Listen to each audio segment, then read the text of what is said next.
시청자 여러분 안녕하세요. 머니올라 시간입니다. 저희 머니올라가 10만 구독자를 돌파했는데요. 시청자 여러분들께 감사하는 뜻에서 작은 이벤트를 준비했고요. 별도 공지를 했으니까 그걸 참조하시기 바랍니다. 오늘은 2021년 국내외 글로벌 경제와 주식시장 흐름을 중심으로 얘기를 풀어가 보겠는데요. 여러분들이 무척 좋아하시는 이 분야 최고 전문가시죠. 김한진 KTB 리서치 센터 수석 연구위원님 나오셨습니다.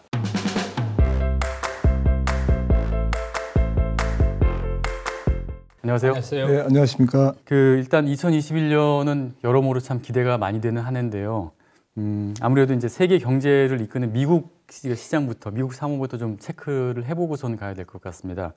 일단 단기적으로는 이제 며칠 후에 있을 조지아주 선거, 상원의원 결선 투표가 굉장히 중요한데 선거 결과에 따라서 이제 어떻게 전개가 될지 그걸 한번 좀 설명을 좀 해주시죠. 네, 아무래도 지금 민주당이 블루웨이브 상하원을 다 석권하느냐, 예. 아니면 이제 말씀하셨던 1월 5일 조지아주 상원의원 결선 투표에서 이제 좀 상원을 공화당한테 뺏기면 잘 아시다시피 이제 바이든 정부가 1월 20일 날 출범을 합니다만은 예.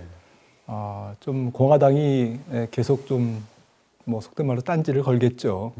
그 중에 이제 경기 부양책, 예. 그리고 부양책의 내용, 예산 배분 이런 부분에서 이제 지금 어쨌든 중요한 예. 조지아주 결선 투표가 되겠죠. 민주당 입장에서는 어쨌든 두석을 확보해서 예. 상원을 이제 석권하기를 지금 소망하고 있을 거고요. 그럼 블루웨이브가 돼버리면은 네. 근데 선거판이라는 게 끝까지 이제 가봐야 아는 거니까 예. 저희가 비전문가 입장에서 제가 말씀드리긴 어렵습니다만은 아마 민주당이 상원 의석을 뺏기더라도 예.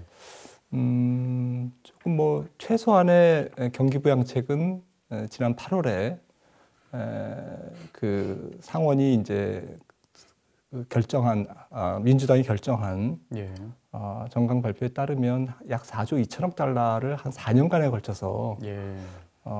집행하기로 지금 발표가 돼 있습니다. 예.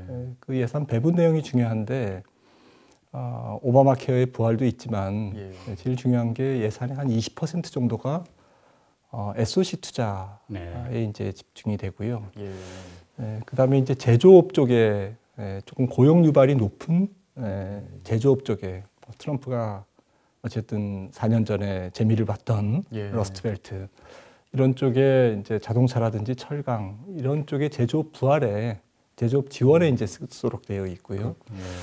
나머지 한 12% 정도가 또 중요한 게 신재생 에너지 예. 쪽에 지금 바이든 정부는 좀 초점을 두고 있지 않습니까? 예. 그래서 아무튼 이런 정도의 어떠한 섹터별 예. 배분은 민주당의 안대로 갈 거다. 네. 문제는 이제 규모다. 4조 달러 정도면 GDP의 그래도 20%거든요. 그렇죠. 물론 4년간에 4조 달러입니다. 예. 연간 4조 달러가 아니고. 그래서 총량은 결정됐고 예. 배분 쪽에서 이제 어쨌든 공화당의 어떤 저지가 있냐 없냐 이 부분에서 조금 좀 차이가 나는 정도가 아닐까. 예. 큰 대세를 결정할 정도는 아니다. 근데 미국 의회하고 행정부가 일단 재정 정책도 중요하지만은 이제 정시만 본다면은 이쪽을 보면은 역시 이제 연준의 통화 정책 이게 어떻게 될 것인가가 이제 관심사인데 최근에 이제 연방공개시장위원회 FOMC에서 앞으로 당분간 양적 완화 그리고 제로금리 유지한다는 입장을 밝혔던 것 같더라고요.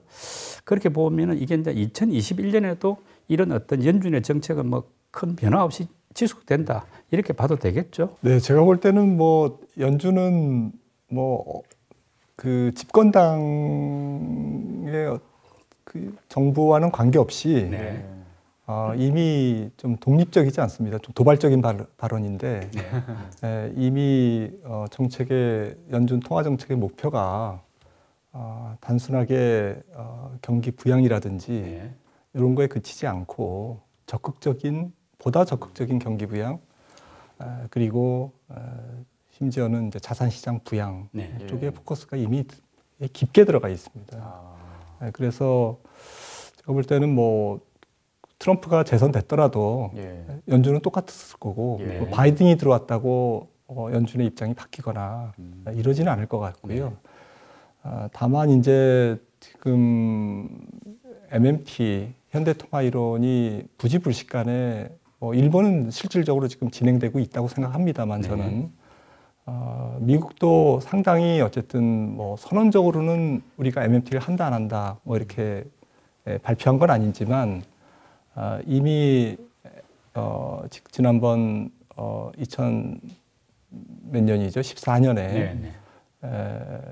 연준 의장을 지냈던 제넷 앨런이 예. 지금 재무부 장관으로 지명됐지 않습니까? 예. 그래서 그 얘기는 사실은 재무부와 중앙은행, 연준의 어떤 소통이나 어떤 뭐 정책의 조화 이 부분을 이미 선언하고 들어가는 거거든요.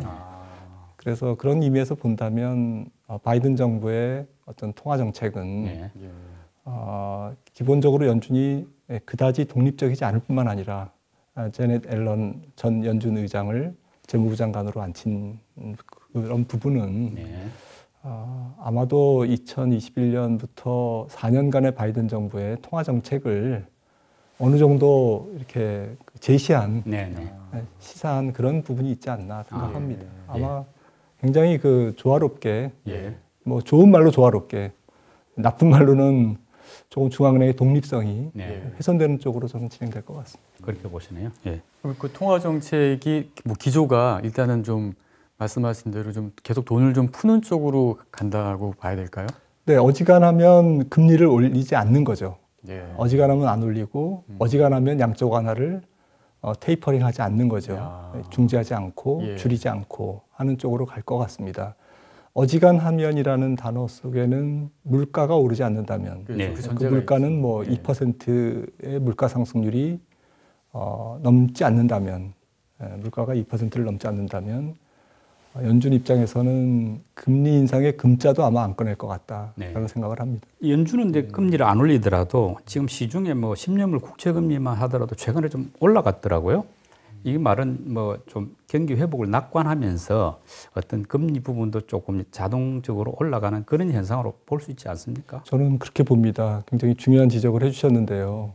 연준이 금리를 안 건드린다고 해서 과연 뭐 주식시장이나 위험자산 시장 쪽에서 유동성 장세의 종식은 지금 전혀 걱정할 게 없는 거냐 라고 생각한다면 그렇지는 않다라는 거죠. 지금 말씀하셨던 시장 금리를 연준이 물론 통제할 수 있습니다. 일드 커브 컨트롤이라고 시장에서 장기 금리와 단기 금리의 어떤 그 격차를 줄이기 위해서 장기물을 사주면 되니까요.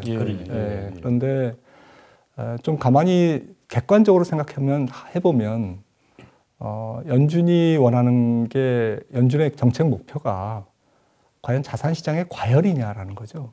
과열 또는 거품이냐라는 거죠. 그건 아닌 거거든요. 지금 주식시장의 참여자들은 친절한 중앙은행, 자산시장의 최후의 보루자로서의 중앙은행, 정말 연준이 참 고마운 중앙은행으로 이게 좀 용비어창가로 이제 부르고 있는데 연준은 자산시장의 과열을 원하는 건 아니다라는 거죠. 그래서 아마 시장금리가 반등할 경우에 처음에는 제 생각에는 2021년에 그렇게 적극적으로 바로 금리가 조금 오른다고 그래가지고 개입을 하거나 이러지는 않을 것 같습니다. 조금은 지켜볼 것 같습니다. 이제 시장금리의 상승이 좀 자산시장을 위협하는 정도가 커진다든지 너무 무리한 스프레드 확대가 일어난다든지 이러면 이제 개입을 할 가능성이 있고요. 금리 상승에는 좋은 금리 상승과 나쁜 금리 상승이 있는데 좋은 금리 상승은 말씀하셨듯이 경기가 좋아지면서 자연스럽게 뭐 혈압이 올라가는 거에 어떻겠습니까? 어쩌겠습니까? 근데 나쁜 금리 상승은 채권 공급이 늘어나서 금리가 올라가는 경우 혹은 채권 가격이 떨어지는 거죠. 내지는 경기가 올라오긴 올라오는데 다 올라오는 게 아니라 지금 2021년은 좀 K자형 경기가 될 것 같거든요. 차별화, 양극화. 미국도 그럴 것 같습니다. 그러면 음목에서 아랫목까지 다 따뜻해지는 게 아니라 소위 경기의 사각지대가 광범위하게 존재하면서 경기가 한쪽은 좋아지고 펄펄 끓고 한쪽은 여전히 뭐 미지근하고 이렇게 될 가능성이 있기 때문에 그런 경우에 결국 프리 캐시플로가 영업이익이 약한 그런 기업이나 가게나 경제 주체들이 신용 약간의 경색이 올 수 있다는 거죠. 경기가 완벽하게 올라와주면 괜찮은데 2021년은 한쪽에서는 코로나 확진자가 늘고 한쪽에서는 접종이 이루어지고 굉장히 복잡한 환경인데이죠.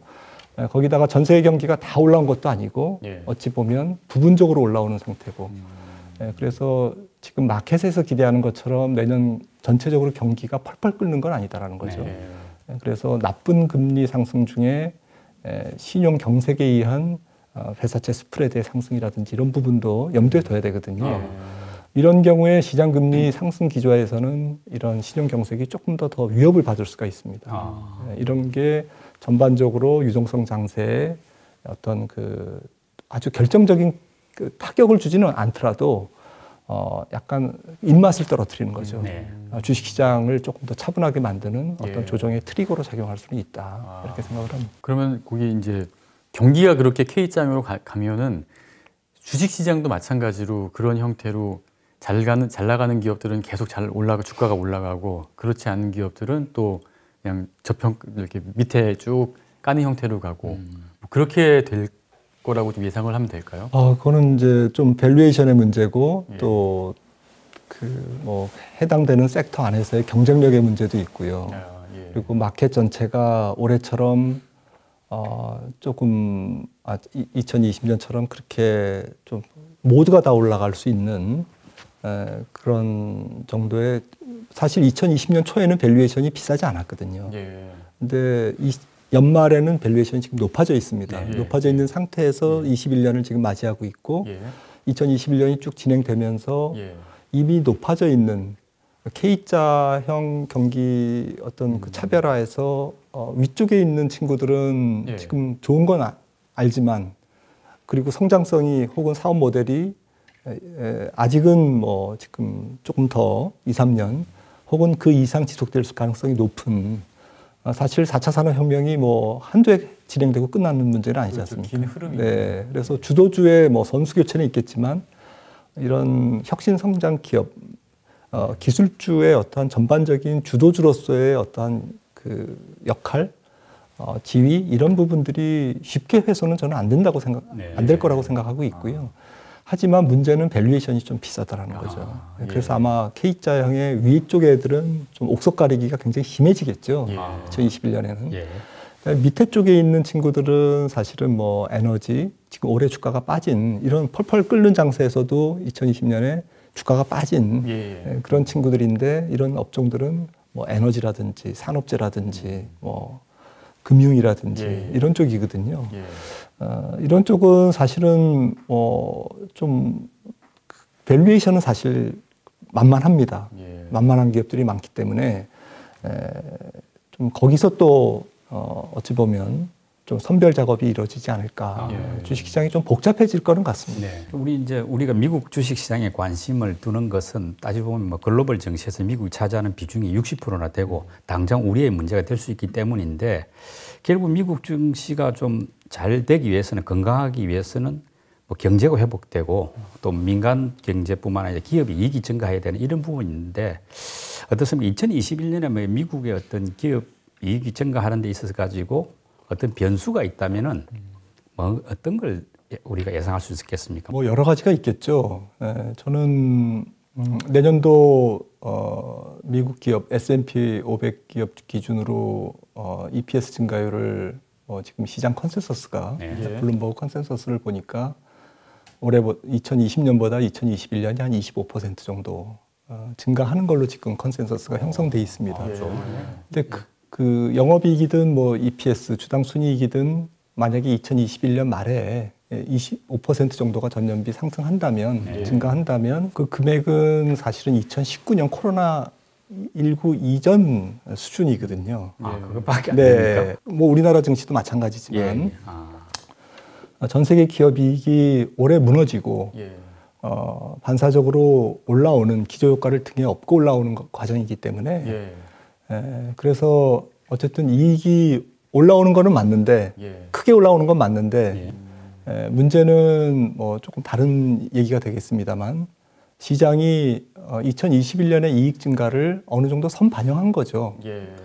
사실은 2019년만 해도 S&P 500 퍼가 15배였습니다. 2019년 초에. 예. 이게 한 18배까지 올라가다가 예. 2020년 한 해 동안 25배까지 뛰었거든요. 네. 한 60% 뛴 겁니다. 예. 50%가 튀었기 때문에 퍼가 튀었다는 얘기는 사실은 이익의 증가 속도보다 주가의 상승 속도가 빨랐다는 얘기고 예. 그 얘기는 2021년에 예상 이익 증가율을 다 공유돼 있으니까요. 네. 미리 12개월 후에 포워드 EPS를 앞당겨서 반영한 거거든요. 네. 문제는 이제 서프라이즈라고 봅니다. 내년 마켓 관점에서의 초점은 지금의 컨센서스보다 조금 더 강하냐, 네. 아니면 약하냐. 만약에 20% 증가한데 25%의 컨센서스보다 약하게 나온다면, 네. 그거는 어닝 서프라이즈가 네거티브하게 적용되는 거고요. 만약에 30% 증가되면 위쪽으로 네. 파지티브한 서프라이즈가 나오는 거기 때문에 결국 이 센티먼트의 게임이다 내년에는. 좋은 건 다 알려져 있다. 네. 얼마나 그 예상보다 더 좋아지냐 나빠지냐. 예. 근데 제가 볼 때는 예상보다 조금 나빠질 가능성이 좀 낮아질 가능성이 더 높다라는 것이죠.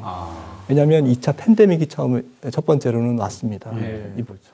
2020년에서 21년 초까지 걸쳐서 진행되고 있는 2차 팬데믹이 기업 이익을 어느 정도 조금 누르는 네. 역할을 할 것이고요. 그리고 유럽이라든지 이머징이 경기가 좀 잘 안 올라오고 있습니다. 네. 그래서 적어도 2021년 상반기까지는 이머징과 유럽의 특히 유럽도 2차 팬데믹이 지금 심하기 때문에 네. 그래서 아무래도 전 세계 경제가 같이 좋아지지 못하다 보니까 예. 미국 기업들도 해외 익스포저가 굉장히 크지 않습니까? 네. 그런데 해외 매출 이익이 조금 위축될 수밖에 없다라는 것이죠. 국내도 그렇지만. 그리고 전반적으로 지금 좀 경기가 혹시 뭐 오해를 하실 수가 있으실 겁니다. 아니 경기가 이렇게 좋다고 하고 어차피 코로나 물러가는데 왜 저 양반은 이렇게 좀 보수적인 얘기를 할까 생각하실지 모르겠는데 여기서 좀 말씀드리고 싶은 게 증가율과 예. 실질 수요는 조금 다르다라는 거죠. 네. 증가율과 실질 수요. 예. 그러니까 기업이익이 증가는 하지만 아까도 증가해도 사실은 2019년 수준 네. 수준 정도의 기업이익 증가라고 말씀을 드렸는데 예. 뭐 GDP라든지 소비라든지 투자라든지 이런 모든 경기 지표가 사실은 코로나19 이전 수준, 네. 2019년 수준에 도달하는 게 앞으로도 한 2, 3년 정도는 더 걸리는 거거든요. 기업이익보다 매크로, 전체적인 전체 수요라고 하죠. 네. 네. 경제 수요는 한 1, 2년 정도 늦게 비포 코로나로 돌아간다는 거죠. 조금 더 늦게 진행되고 있다는 네. 거죠. 예. 그 얘기는 전반적으로 시클리칼이라든지 소비재라든지 이런 부분의 이익이 네. 실제로 그렇게 빠르게 올라오지는 않을 거다라는 것을 예고하고 있습니다. 그러니까 워낙 상장돼 있는 기업들 중에 파워풀한 기업들, 네. 어닝 창출력이 높은 기업들이 많기 때문에 전체적인 평균적인 것이 어떤 회복보다는 상장되어 있는 기업 이익의 회복이 훨씬 더 빠른 거고요. 그래서 그거는 또 주가에 상당 부분 반영돼 있는데 그렇군요. 기업 이익이 더 서프라이즈해지려면 네. 전체적인 매크로가 다 좋아져야 구석구석 좀 그 경기의 사각지대에 있는 네. 업종에서도 이익이 서프라이즈하게 올라오는데 그런 부분이 조금 약할 거라는 거죠. 그런 관점에서 보면 현재 형성돼 있는 2021년의 이익 증가율은 조금 뭐 겨우 미타하든지 네. 겨우 달성하든지 아니면 살짝 못 미치든지 할 가능성이 제가 볼 때는 높아 보입니다. 일단은 또 뭐 주목되는 그런 변수가 미중 무역 분쟁 재개 여부 아니겠습니까? 근데 과거 이제 트럼프 사례를 보면은 초기에는 이제 국내 문제에 전념을 하다가 어느 정도 정리가 된 다음에 트럼프도 이제 중국하고 그 본격적인 공세를 펴지 않았습니까? 근데 바이든 같은 경우에도 일단 올해 한 해 정도는 내부 문제, 내부에서 해결할 문제들이 있으니까 이제 뭐 특히 경제 문제를 정리하는 데 집중을 할 것 같은데 빠르면은 이제 올 하반기부터는 다시 또 공세를 펴지 않을까 그렇게 예상들을 하는 전문가들이 있거든요. 그 경우 어떻게 좀 이렇게 보십니까? 다시 또 미중 무역 분쟁이 제기가 된다 그러면은 경제에 또 안 좋은 영향을 미칠 텐데요. 예, 저는 뭐 미중 무역 분쟁은 계속될 거라고 생각하고 있고요. 계속됩니다. 뭐 민주당 정부도 오히려 뭐 오바마 정부 때 보면 보호무역 조치가 훨씬 더 그 이전보다 좀 늘었고요. 예. 그런 걸로 봐서는 민주당이 반드시 자유무역주의의 어떤 그 동맹주의 그리고 상호주의나 지역주의보다는 좀 그 민주주의 동맹을 통한 혹은 현재 미국이 만들어 놓은 제도를 통한 예. 프레임을 통한 WTO 체제를 통한 예. 그다음에 환태평양 경제협력 기구를 통한 예. 이러한 접근 방식의 차이일 뿐 예. 중국을 압박하고 중국으로부터 뭔가 시장 개방을 이끌어낸다든지 예. 미국 입장에서 불공정하다고 생각하는 부분들 예. 미국 기업의 중국 진출에 있어서 차별화라든지 아니면 뭐 미국 쪽에서 얘기하는 기술 탈취 부분이라든지 예. 이런 부분들에 대해서는 공세를 계속 펼 가능성이 있다. 예. 프레임은 그대로 정책은 그대로 가져가지만 다만 접근 방식이 조금 다를 뿐이다라고 생각을 합니다. 아무래도 민주당 정부는 뭐 지금 뭐 공언했듯이 아무래도 인권 문제라든지 중국의 조금 예민한 부분을 가지고 접근할 가능성이 높습니다. 그게 아킬레스건이에요. 예, 그리고 이런 부분도 사실은 통상 쪽의 레버리지로 활용할 가능성이 있거든요. 그런 관점에서 본다면 트럼프가 지금 제정한 관세, 부가 이슈를 협상의 도구로 사용하려고 그러지 예. 바로 물러서서 예. 중국에게 유리한 어떤 협상권을 갖도록 미국이 손해보는 그런 장사는 하지 않을 거다. 그렇겠네요. 결국 나중에 풀어주고 좀 글로벌 어떤 동맹관계 혹은 기존 체제 쪽으로 어떤 접근 방식을 바꿔나가는 과정 속에서의 어떤 그 도구로 사용할 가능성이 제가 볼 때는 높다 이렇게 생각을 합니다. 지금 미중 분쟁이 뭐 격화될지 안 될지는 좀 지켜봐야 되는데 문제는 이제 이렇게 심화되면은 우리는 양쪽 국가의 이제 경제 의존도가 꽤 높으니까 분명히 우리 정치나 경제에 이제 부정적인 영향이 있을 수 있을 것인데 어떨까요? 우리의 선택이랄까 뭐 이런 좀 쉽지 않은 문제입니다만은 우리 박사님 보실 때 우리는 어떻게 해야 될지 그것도 한번 설명해 주시죠. 예, 사실 그 중국의 전략도 아마 시간 끌기일 겁니다. 시간은 우리 편이다. 그리고 시간을 끌면 중국 입장에서는 그 사이에 경제도 더 그 발전시키고, 그렇죠. 그다음에 조금 더 대외 의존도가 낮은 내수 비중이 높은 내수 소비 비중이 높은 그런 경제 체제로 가면서 그렇죠. 미국의 무역 분쟁 이슈로부터 조금 더 자유로워지고, 그리고 시장 개방도 하기는 하지만 질서 있게 중국의 국익을 뺏기지 않는 선에서 서서히 진행할 수가 있고 압박을 받으면서 하는 시장 개방과 중국의 어떤 필요에 의해서 개방하는 것은 좀 다르니까요. 중국이 그런 전략을 취한 가능성이 모두가 다 높다고 보고 있고요. 그렇다면 우리의 전략도 사실은 뭐 조금 중국의 시간 끌기 전략처럼 그렇게 어쨌든 급하게 가서는 안 된다라는 거죠. 물론 이제 급하게 가려고 해도 갈 수가 없지만 좀 어쨌든 시간 끌기 전략이라고 그럴까요? 그러면서 우리도 우리 자체 어떤 기술력이라든지 여러 가지 통상 관계에서 우리의 불리한 부분들을 계속 보완시켜 나가는 그런 시간을 벌어야 되는 그런 입장일 것 같습니다. 그러면서 뭐 결국에는 뭐 미국과 중국의 소위 뭐 나이브하게 말씀드리면 뭐 줄서기 이런 부분에서는 지혜롭게 해야죠.